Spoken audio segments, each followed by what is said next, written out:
మాకు చోటు లేదని చెప్పని ఈరోజు మాట్లాడుతున్న మాటలను ఒకసారి ఈరోజు కాంగ్రెస్ పార్టీ పక్షాన్ని తీవ్రంగా తప్పుపడుతూ ఒకటి అడుగుతున్న వినోదరావు గారిని సూటిగా ప్రతిమ మల్టీప్లెక్స్ లో గతంలో టాకీస్ లందుండి మీ ప్రతిమ టాకీస్ సెల్లార్ లో అట్టపెట్టెల్లో దొరికిన 6,66,00,000 మాయి కావాలని ప్రమాణం చేయగలుగుతారా మీరు అడుగుతున్నా.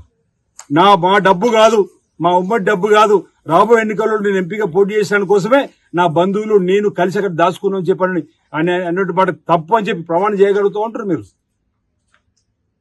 ఎన్నికల్లో డబ్బుతో గెలవాలని చెప్పినటువంటి మీకు ప్రజలు తగిన రీతిలో 100 రోజుల కింద బుద్ధి చెప్పారు. రాబో రోజులు కూడా తగిన రీతిలో మీకు బుద్ధి చెప్తారు.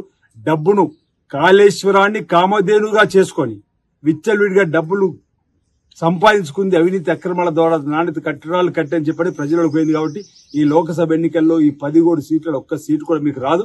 అసలు మీరు 3rd ప్లేస్కి వెళ్ళిపోయారు. అందుకే ప్రెస్టేషన్ లో మతి భ్రమించి ఇంకా పొగురు మాటలు మాట్లాడుతున్నారు తప్ప ఇది మీ మాటలు ఎవరు కూడా వినటట్లేదు.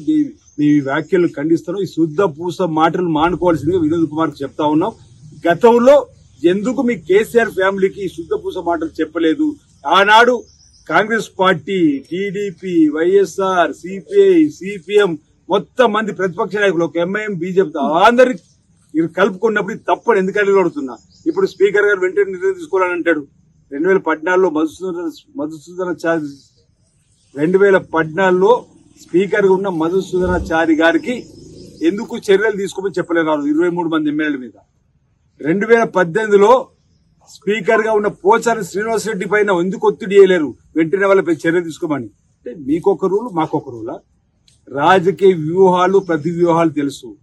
సందర్భాన్ని బట్టి మా నాయకుడు 100 రోజుల పరిపాలన అయిపోయిన తర్వాత పీసీ అధ్యక్షుడు హోదాలో గాంధీ భవన్ లో ఒక గేటు తెరిచినట్టునే ఇంత బెంబెలెత్తిపడుతుంది. మొత్తం గేటు తెరిస్తే మీ టీఆర్ఎస్ పార్టీ ఖాళీ. ఈరోజు నేను ఒక్కటి చెప్పదలుచుకున్నా. మీ తెలంగాణ పేరుతో అధికారంలోకి వచ్చిన మీరు తెలంగాణ పదాన్ని తీసుకుని భారతీయ